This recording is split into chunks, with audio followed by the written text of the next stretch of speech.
Un employé d'une compagnie d'envoi de courrier rapide a trouvé suspect un paquet. Le paquet était destiné à l'ambassade du Mexique.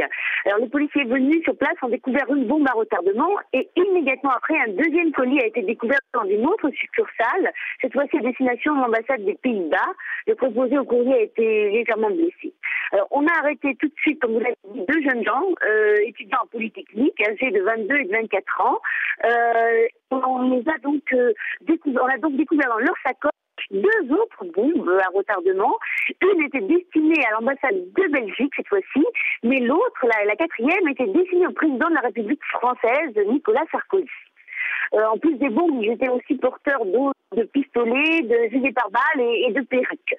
La police a arrêté les jeunes gens. Un des jeunes gens a été repéré comme faisant partie de la cellule du feu, une coalition d'extrême gauche qui avait déjà mis une bombe à retardement dans un bus il y a quelques mois.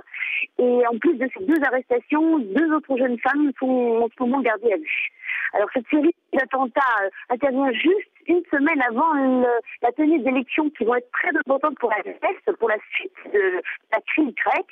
Et le ministre de l'Intérieur a dit qu'il s'attendait à une série d'attentats et que ces quatre événements risquent de ne pas être les seuls.